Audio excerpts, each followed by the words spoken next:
Shalom, saudara yang dikasihi oleh Tuhan. Kita akan kembali merenungkan di dalam Hakim-Hakim pasal ke-17 ayat 1 sampai ayat ke-6. Demikian bagian firman Tuhan ini. Pada zaman itu tidak ada raja di antara orang Israel. Setiap orang berbuat apa yang benar menurut pandangannya sendiri.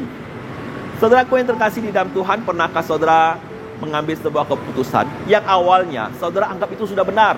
Saudara yakin, saudara percaya diri. Namun ketika saudara jalani proses, ternyata keputusan itu adalah keputusan yang salah, keputusan yang keliru.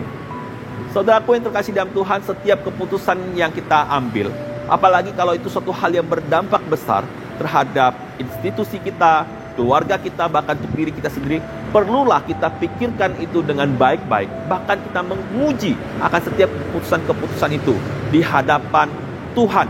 Apakah itu adalah keputusan yang sudah benar dan tepat? Saudaraku yang terkasih dalam Tuhan, jangan sampai seperti yang diceritakan di dalam Hakim-Hakim pasal 17 ayat 1 sampai 6. Seorang ibu dengan yakin dan percaya diri menurut pandangannya sendiri bahwa apa yang dia lakukan sudah benar, yaitu dengan menggunakan uang yang dia miliki untuk membangun patung sesembahan yang dia tempatkan di dalam rumah anaknya Mika itu, dan bahkan mengangkat anaknya menjadi imamnya. Firman Tuhan sudah sangat jelas bahwa itu adalah suatu hal yang melanggar perintah Tuhan. Tidak boleh membuat patung sesembahan, namun tetap dilakukan oleh ibu ini. Dan bahkan ibu ini dengan yakin dan percaya diri bahwa itu adalah untuk Tuhan.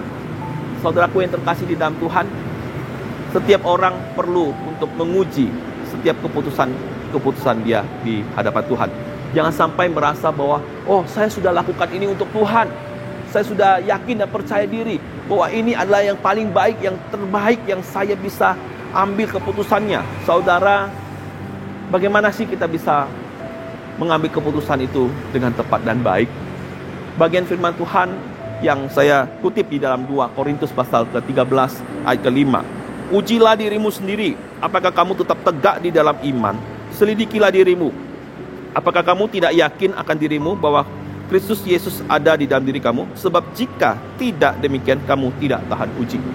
Saudara, hal yang pertama adalah ujilah. Ujilah setiap keputusan yang kita ambil.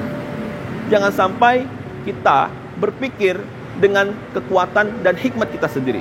Ujilah itu dengan melihat kepada kebenaran firman Tuhan yang sudah dinyatakan kepada setiap kita.